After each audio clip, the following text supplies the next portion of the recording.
Yo, yo, yo, what's good? What's good, people? How y'all doing out there? It's your boy Kelvin with Behind the Bench. Big salute to everyone out there. Appreciate y'all checking us out.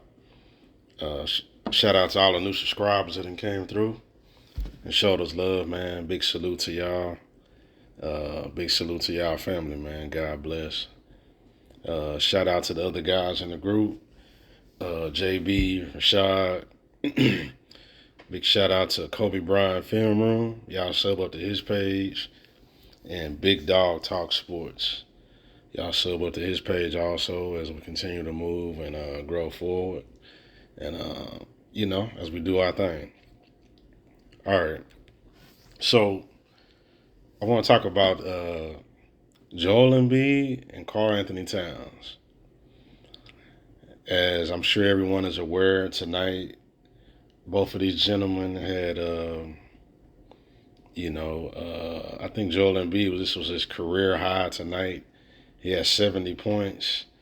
And Karl Anthony Towns, he had 62 or 64 points. I believe it was 62.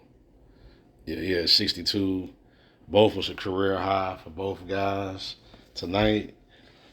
And I just want to speak about this. And you see, Rashad did a video a few weeks back, and he talked about impactful scoring. And he talked about Michael Jordan and Kobe Bryant being impactful scorers and knowing the difference between just shooting, just to be scoring, and actually shooting to score to elevate your team. And see, a lot of people really, truly don't understand the difference and why these gentlemen did what they did as far as Kobe Bryant and Michael Jordan. And I'm kind of related to Embiid and Karl Anthony Towns. Now, Embiid, as you know, I made a video last week about him when he played Jokic in Denver. A lot of people that know me, I'm not a big fan of Embiid. Great player, great talent. I'm not a big fan because I believe he's a regular season guy, a stat chaser, a regular season award chaser, and he's not a primetime performer in the playoffs. He has not shown that. Now, maybe he will going forward this year. I don't know. But I'm not impressed with Embiid and his regular season numbers. To me, he likes regular season gratification and praise and adulation for regular season stuff.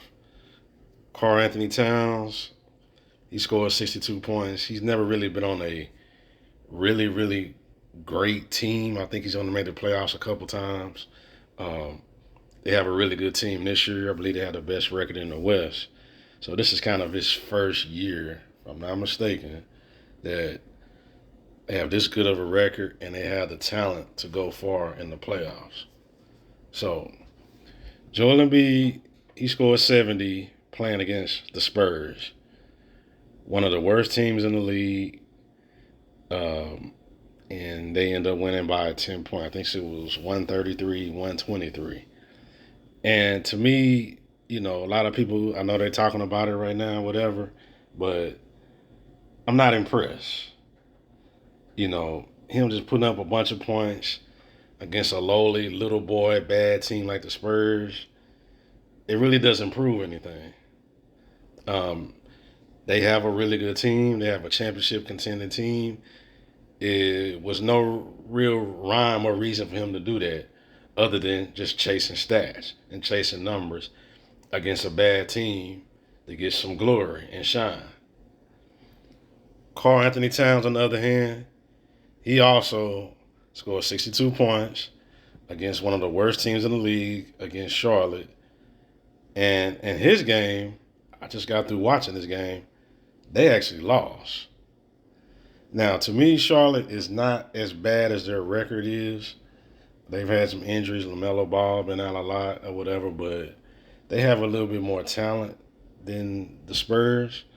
But Karl Anthony Towns, the way he played tonight, it hurt the team.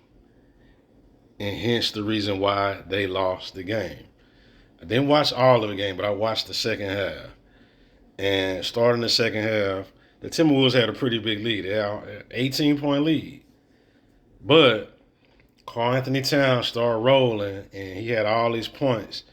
And his teammates were just steady feeding him the ball. And what happened is his teammates got no rhythm during the game.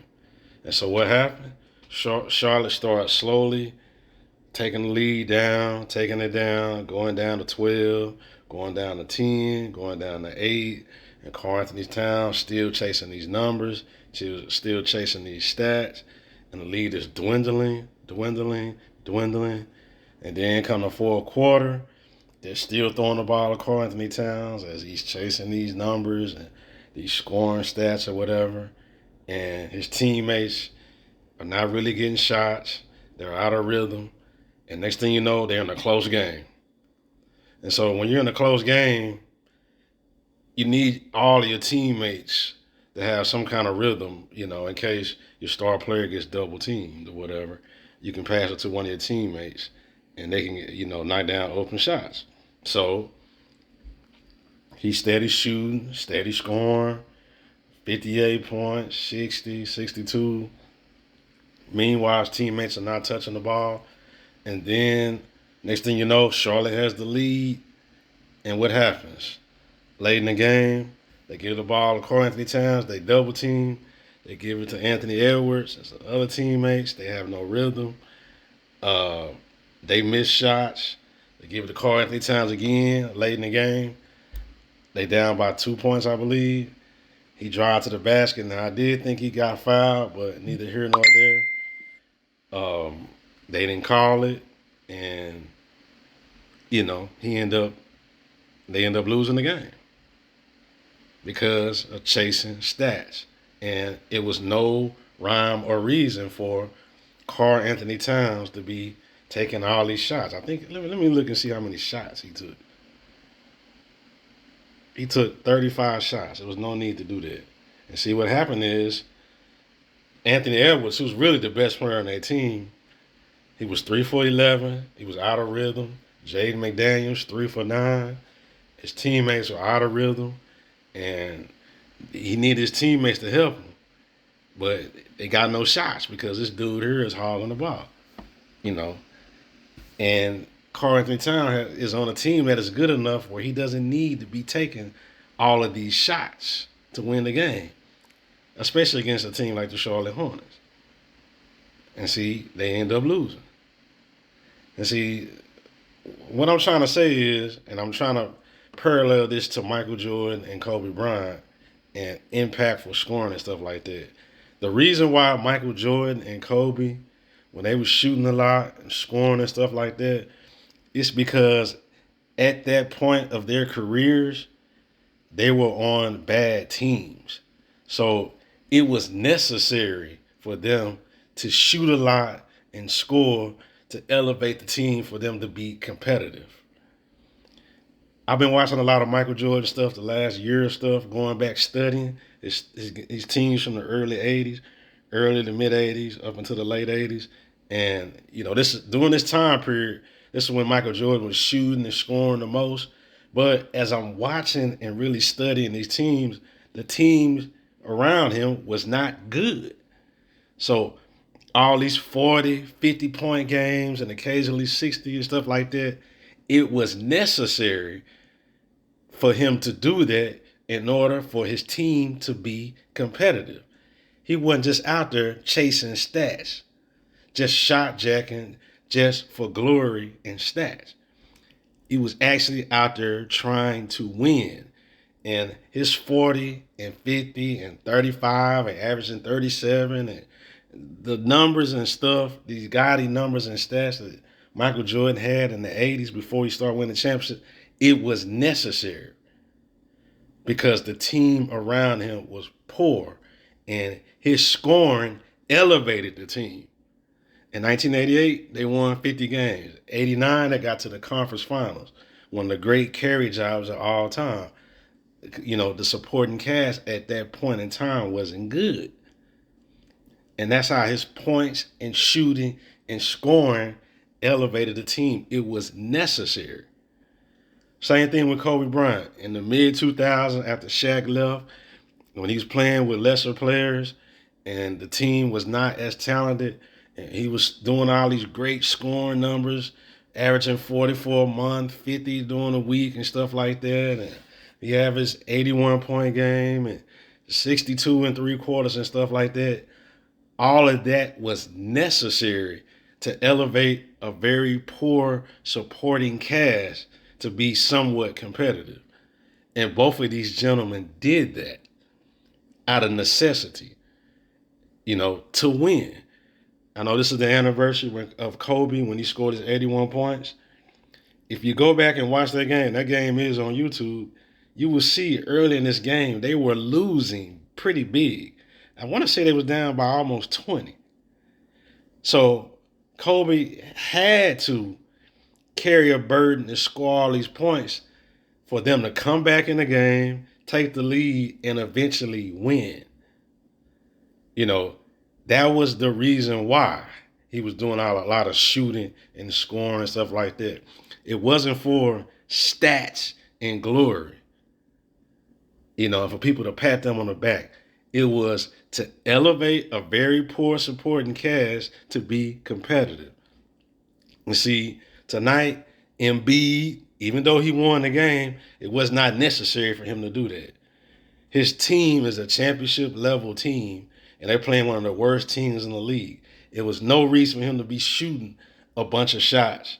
I want to say he shot 40, 41 times to score 70 points. That wasn't necessary. It was just, early in the game he had a role and he just kept shooting and kept shooting, just to be padding stats and for people to pat him on the back was not necessary. Karl-Anthony Towns, same thing. You have a championship level team, the number one team in the West. There is no reason for you to be shooting 35 times in a game when you have a very adequate supporting cast.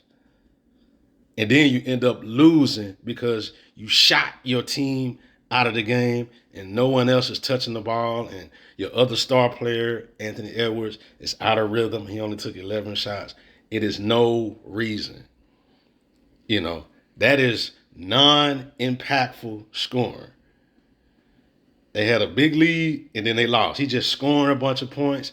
It's not helping the team. They're losing the lead as he's shooting more and scoring more, and then eventually they lost. Embiid just happened to be playing the Spurs, which is one of the bottom teams next to Detroit, one of the worst teams, and they were able to win. But still, I hope I'm explaining this so y'all can understand. These two gentlemen, for them to be doing that, it was not necessary. They have the proper supporting cast. All these dudes were doing was chasing stats. And for me personally, I am not impressed. Embiid has a history of flopping and failing in the playoffs. How about you score 70 in the NBA Finals and y'all win a championship? Do that, and then maybe I'll be impressed. Karl-Anthony Towns, score 60 in a playoff game that y'all win, that is necessary, and then maybe I'll be impressed. You see, we talk about, I'm a Michael Jordan guy. I talk about his great games when he's scoring a lot of points and stuff like that. But 9 times out of 10, they were against elite teams, and they were in the playoffs, and they were necessary for the team to win. His teammates and stuff did not have it going, so he had to do that out of necessity to win. When he scored 55 against Phoenix in the 93 NBA Finals, Game 4, if you watch that game, every single point he scored was necessary. They barely won that game. Barely. When he scored 54 in the playoffs against the Knicks, that Memorial Day game, every single point he scored was necessary for them to win the game. I talk about the great games he had in the playoffs, specifically in 1989. all them 40-point games and stuff like that. Every shot he took, every point he scored was necessary to elevate a subpar supporting cast for the team to win. Not selfish stats. These two guys tonight, all they were doing was chasing stats, chasing numbers. You are playing two bottom tier teams. There is no reason for y'all to be doing that. None. So you're not getting no pat on the back. You ain't getting no love from me. You two clowns better show up in the playoffs. And you better win, especially Embiid, with his track record of stinking it up and flopping in the playoffs. Kat, you got you a good supporting cast. You better do something in the playoffs. You know, trying to score a bunch of points on these scrub teams, I'm not impressed. You ain't getting no adulation. You ain't getting no praise. You ain't getting none of that from me. I'm from the old school where winning comes first. Winning in the playoffs and championships. Regular seasons, stat pad, chasing stats like James Harden has done all his career against scrub bad teams, scoring 50 or 60 points and stirring it up in the kitchen like a chef. And then come playoff time, you stink it up and choke. I don't care nothing about that crap. And you people that's listening to this message, you need to start having that same mindset. Stop giving these clowns praise for putting up a bunch of meaningless stats in the regular season and then disappear in the playoffs. Both of these fools better do something in the playoffs this year. I don't care nothing about your 60 points. I don't care nothing about your 70 points. You better do something. You better win. So that's all I'm going to say, man. You know, it's a difference, you know, from what Michael Jordan did, Kobe was doing, and these two clowns right here just chasing stats. You know, I know it's Kobe, you know, the anniversary of his 81-point game. Go back and watch that game. Understand and analyze what Kobe Bryant was doing. He wasn't just shooting and scoring just to be doing it. The team was losing. He had a very subpar cast in the mid-2000s. And every point he scored was necessary to bring them back from a deficit and for them to eventually win the game. The purpose is to win, not stats, not individual glory, not shot jacking. Win. Win, people. So that's that. My name's Kelvin. This is my time, man. I'm going to catch y'all the next time, man. Y'all be good. I'm out.